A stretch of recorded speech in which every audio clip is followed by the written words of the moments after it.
Nomad Podcast. Hey, welcome back to another episode of Nomad Podcast, and today I have Richard Taylor joining me, and I know Richard from Madeira. We met there, and I had to do some very nice things in Madeira. Also eating cat food. No, I didn't have to eat cat food. That's an insider. You will see later in the episode. But yeah, I met Richard in Madeira, and he's a very cool guy. He's the founder of Bitcoin Runners, and he also currently works in the team of Lightning Piggy. And if you want to know more about that, let's get right to the episode. So, hey, welcome back to another episode of Nomad Podcast, and today I have Richard joining me. And Richard, we normally start a episode in our podcast with people sharing their stories, their rabbit hole story, how they got into Bitcoin, and yeah, share your story with us, man. Yeah. Thank you very much, Janice, for inviting me on to your podcast. This is amazing. You've had some fantastic guests already, so it's an honor to be here. So my Genesis story, probably goes back to when I first heard about Bitcoin, and that was going back to it's been 2010 during the first. Well, it wasn't the first, but it was an inflation bug with the software. And at the time, there wasn't any information, sort of common information. There's no podcasts, there's no news stories about Bitcoin. There wasn't any technical journals you could follow. So I stumbled upon it in it must have been a computer magazine. I was interested in it at the time. And I saw this thing about digital internet money. And I thought, wow, this sounds really exciting. Such a cool idea. We really need something like that. And then I went on to read, I think this is why it made the headlines in the computer journal, but there was an inflation bug. There was something like 82 billion Bitcoin, 182 billion Bitcoin generated out of nowhere. And developers, software guys needed to do a hard fork. And I thought, what the hell is that? And so the price of Bitcoin at the time, it had just about got a price. I think it was less than $1. And I thought, wow, I'd like to get some. I'm really busy at the moment working, but I don't understand what the hell is going on. And the hard fork thing was scary. So I just left it and just got on with my job. But then about a year later, I think the price of Bitcoin hit about $1,000 per coin. And I heard about it. That was the second touch. And I thought, oh my goodness, I should have taken 2 weeks holiday off work to figure out what was going on with this Bitcoin thing. How does it work? How can you get hold of it? And so I was kicking myself, say, that would have been such a good investment of time. But then, of course, $1,000, you think this is a bubble, it's hype, I'm not going to buy into it. So a few years passed, and then so 2014, 10 years ago, I actually bought my first Bitcoin, 0.1 Bitcoin for about 25 quid, $30. And I thought I was taking a risk, by spending £30 on some Bitcoin. So like everybody, I think we all regret not buying more, when we first heard about it or sooner. And so that's kind of how I first heard about it, just from an interest in the technology and, the prospect of decentralized money and all that.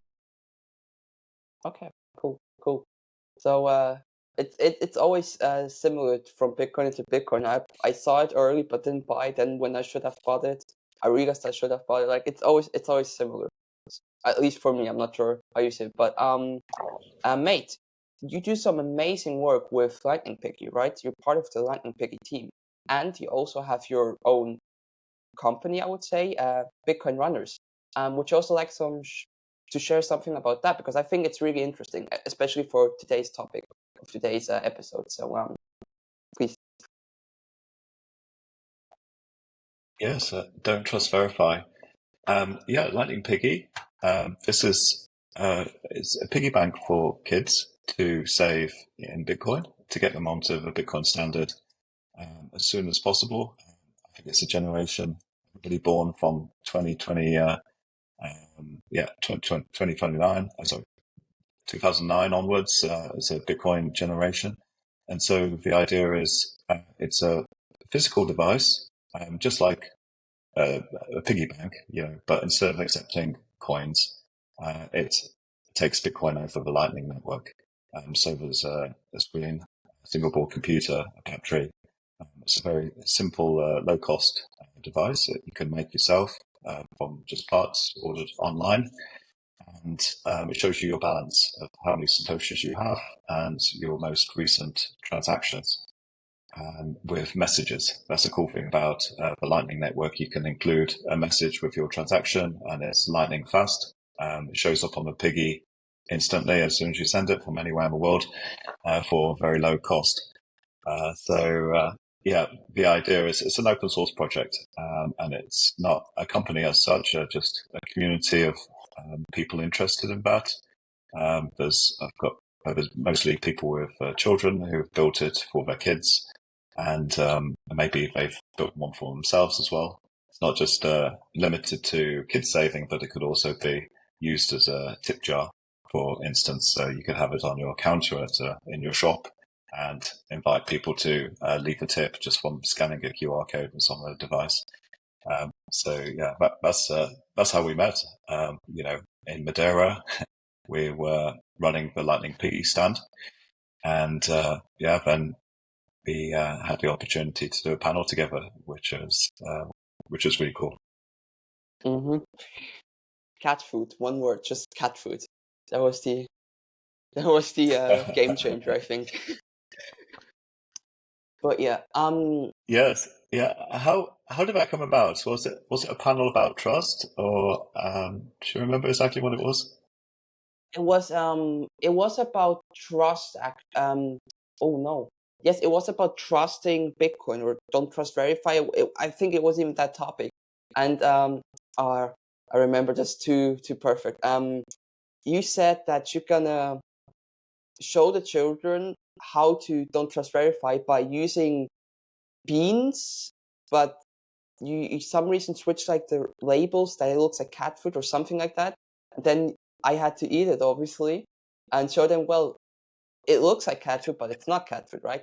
Don't trust verify, right? I thought this was such a perfect example of how to show kids don't trust verify, because kids are like, dog food, cat food, that's so, it's like this chewy, but then once you show them, well, it's not, because it's actually not cat food, it's beans, and I mean the beans were still horrible, so I'm not gonna defend the beans. They were not tasty for me, at least, but yeah, I think it was don't trust verify as well. So but it was a great Yes, opportunity to show yeah. kids That how to don't story. trust verify, right? It's So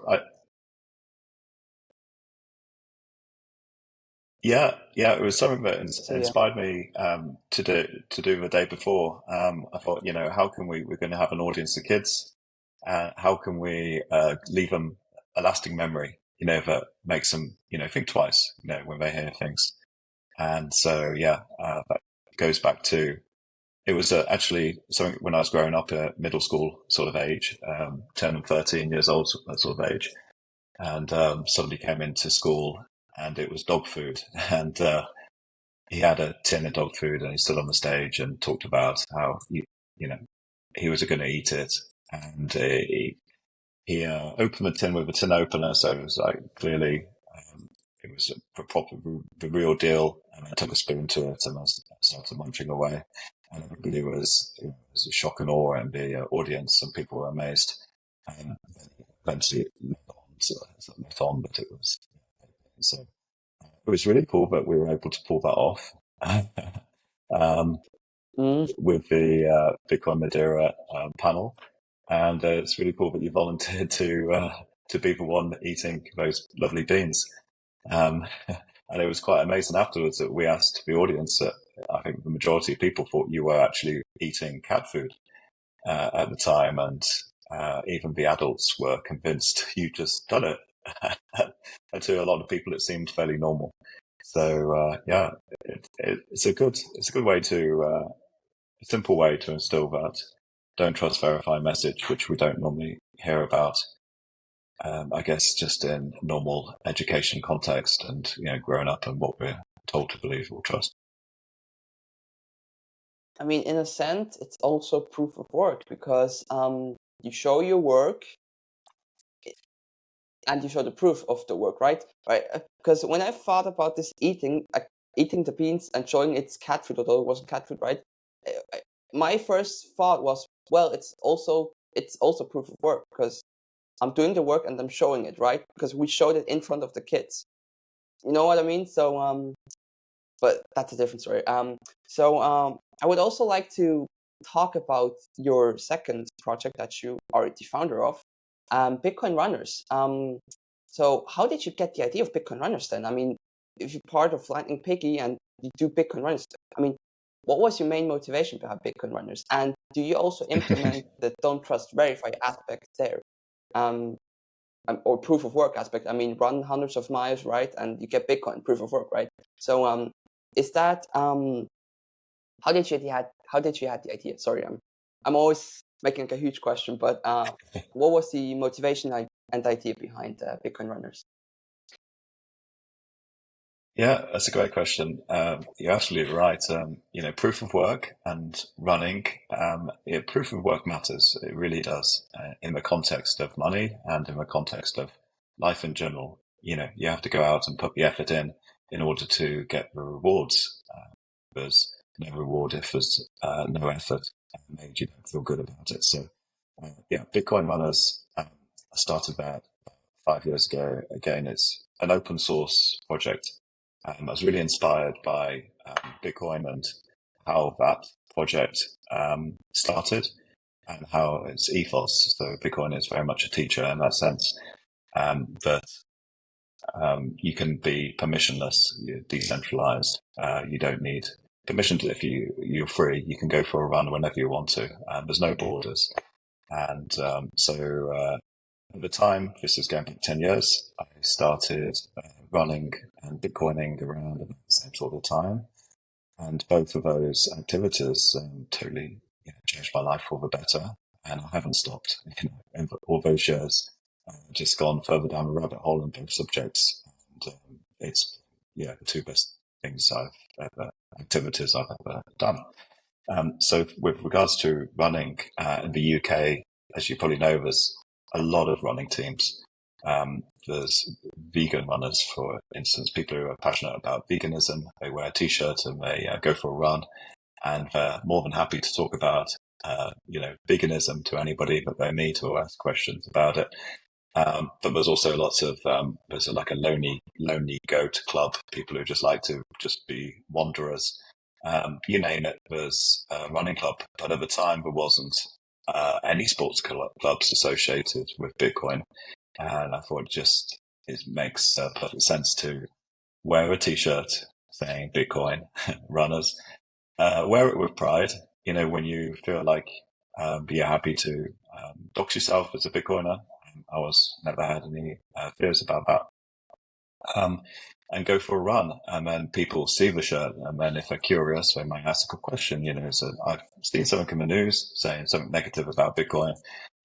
Can you explain it? Bitcoin uses too much energy or something like this. And then you say, haha, okay, right. Now you can have a person-to-person interaction and dispel all of the myths that they've picked up in mainstream media. And then within, a few minutes, depends how good you are at convincing them otherwise, but within a few minutes, they're wondering, how can I get hold of some of this Bitcoin? It seems like a good deal. So there's community-wise, there's a very strong community around the Bitcoin world, and also with the running community.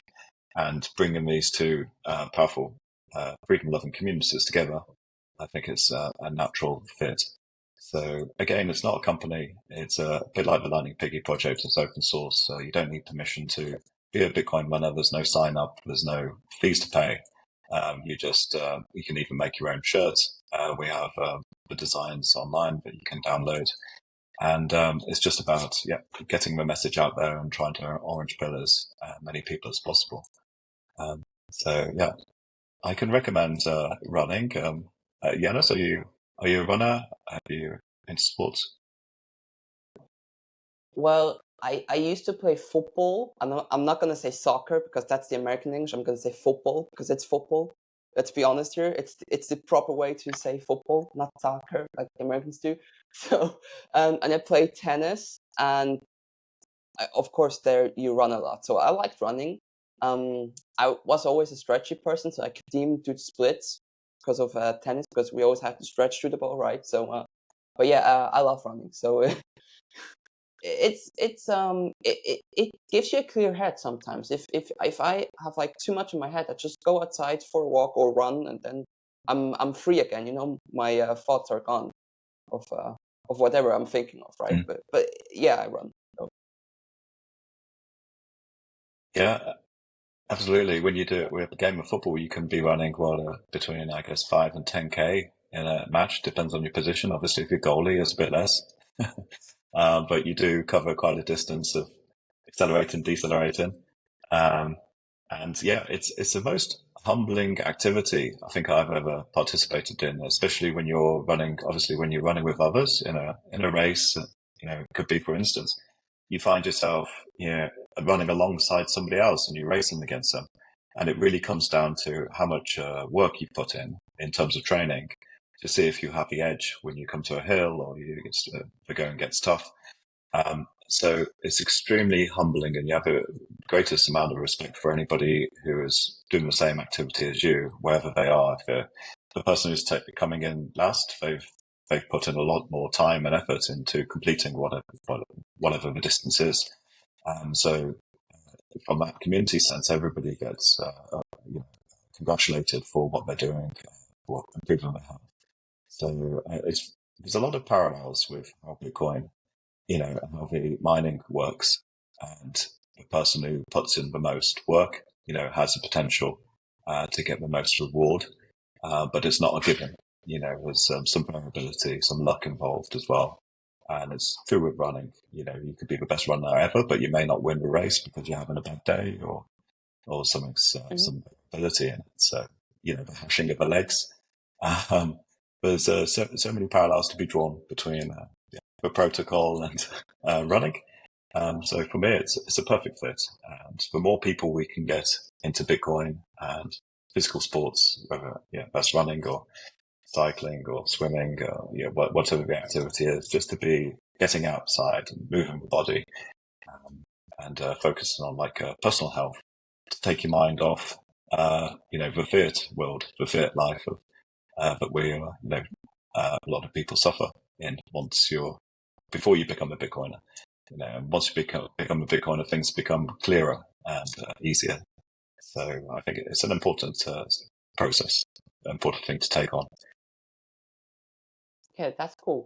That's really cool, especially sports and Bitcoin, because I love sports, right? I had Coach Carbon. I'm not sure if you know him, on the podcast as well, and we talked Yes. about how sports can connect to Bitcoin and Bitcoin connect to sports, right? And that's the perfect example again of how running, even if you are lost, you still get a reward because you showed your proof of work, right?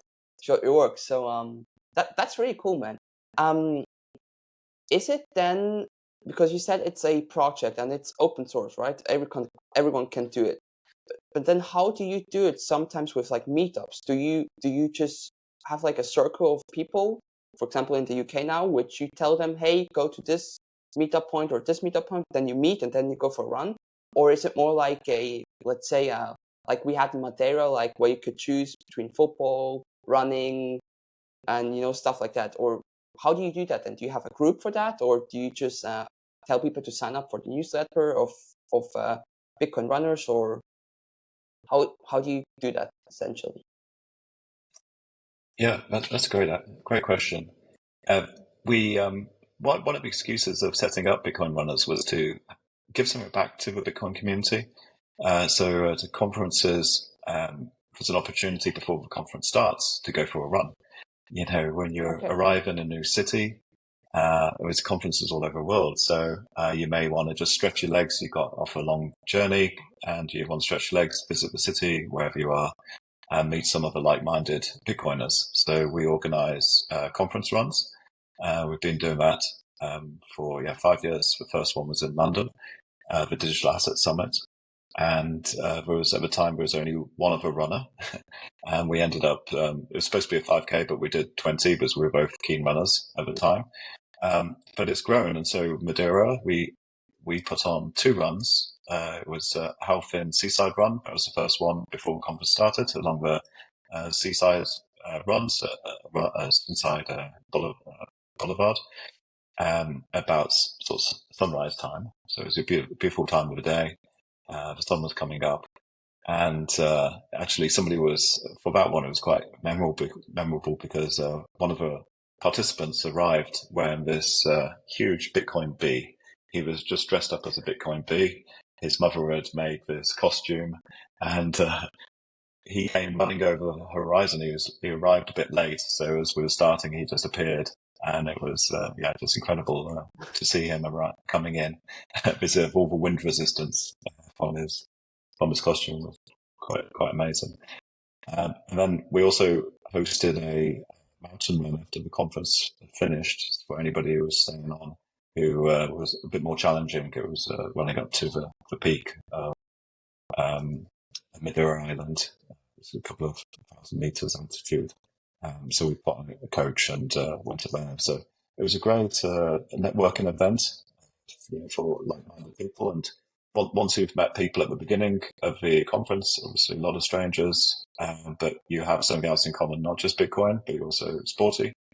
And then from that point onwards of your trip, you can, organize other runs and meet up. Somebody was offering yoga one of the mornings as part of the group. So it's a cool way to settle in to a new event. And that's one of the things that we do. So we've got a few of those coming up. There's the Lugano Plan B Forum, which is in Switzerland, the Italian part of Switzerland. That's in October. We've together with the organisers, we're organising to be a side event of the conference to host a run on the morning of the conference, and then there's going to be another one for El Salvador. That's in November. And it's available for anybody to organise one of these runs. So if somebody is going to a conference, so like TabCon for example, last year, one of our runners said, "I'd like to host a run at TabConf. Can you give us a hand organising it?" So we helped to organise the run, and other people were joining in, and it was just a great way to just get to as many events as possible. So if there is anybody out there listening who would like to host a run, it's very easy. And they're usually like 5K social chatty pace before the conference starts. So please get in touch if you're interested. Cool. So that's really cool. I actually have to sign up then for the Lugano one because I'm in Lugano. So okay, then I have to get in shape then for that. I have to get in shape then because I look like a 19-year-old, but mate, I feel like a 30-year-old. So I feel like I already lived like through half of my life. So my knees sometimes hurt, or maybe it's like because I'm sitting too much. So maybe I need to run more. But yeah. So Lugano, I'm looking forward to Lugano then because are you there as well? So because then we can run together. We can have a race. Who gets first to Plan B? So, so but yeah. Yeah, it's going to be early morning of that run. There's a beautiful lake. I've never been to Lugano, but from what I've heard and seen pictures, there's an amazing lake and like an archway in front of the conference center. It looks like a gateway onto the lake. We're going to meet there like an hour before sunrise because of that time of year, and go for a run around the lake, back again. So it'll be flat, easy.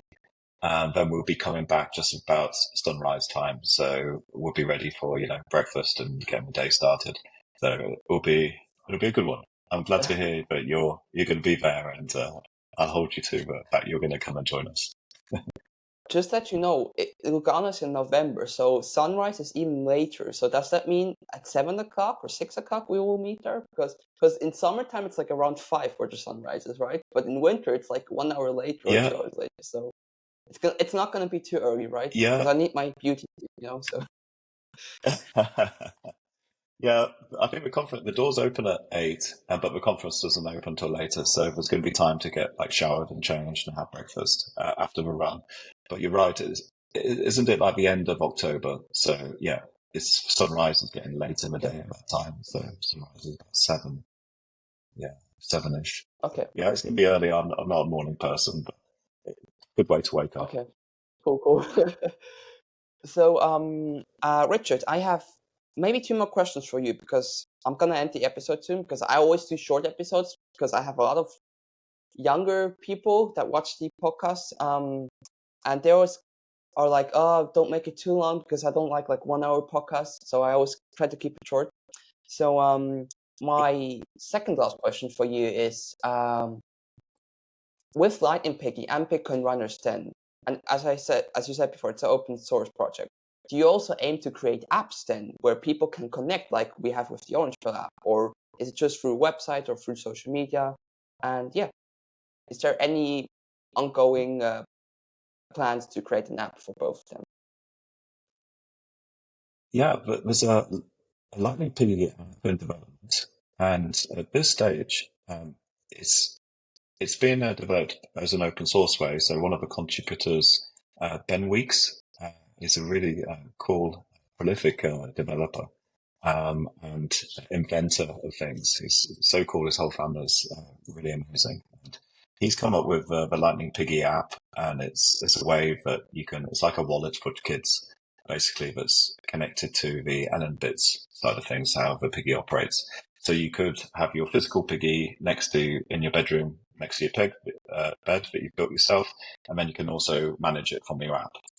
At the same time, the device that we're developing is more. Is the idea is to sort of get people away from devices and phones and tablets. So just to have a standalone number on a screen. You know, how many sats have you got, and how much have you got? Let's say cold storage savings and hot wallet. You know, those two numbers are sort of interesting numbers for kids, and they just want to see the number go up. So they'll be doing chores around the house, receiving Bitcoin.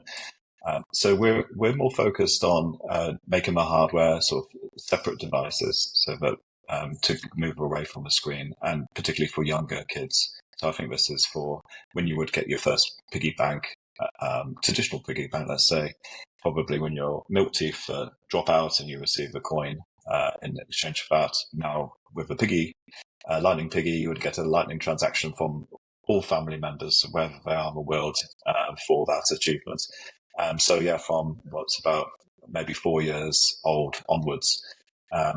With regards to Bitcoin runners, there's a website, bitcoinrunners.org. We're on Orange Pill app as well. So whenever there is an event coming up, we did this for the last big one, Bitcoin 2024 in Nashville. That was the first time we've used the Orange Pill app to promote advertiser run. So we'll be doing the same for Lugano and future runs. That's a good platform. We try to get word out, obviously social media, but there's a lot of noise out there. So it's a lot of word of mouth too that we rely upon, and we perhaps need to think of ways. Normally, the best way is to be integrated into the conference venue's schedule. So there will be an official line item on the conference schedule if you want to go for a run before the event starts and meet at this place at this time. And then that's usually the best way to go. But we don't have an app. There's been talk about creating, how can we have rewards? So every step you do, you get a Satoshi, and create a reward system. Still open to, exactly how that could be implemented without it being gamed. And I think there are some other, solutions online at the moment. So far, if you have ideas, for how Bitcoin runners could become an app, I'd love to hear them. And maybe we could put a bounty out and get it made. Okay.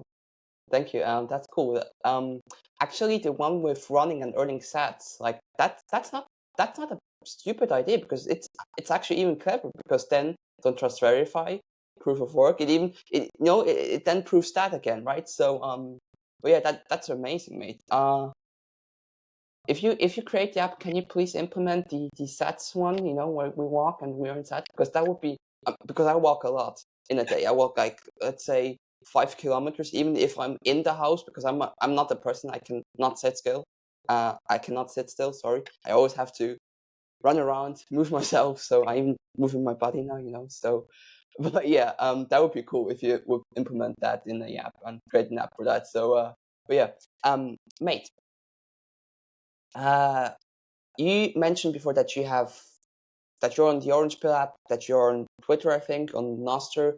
Would you like to share your social media with us for Lightning Piggy, for Bitcoin runners, and even yourself?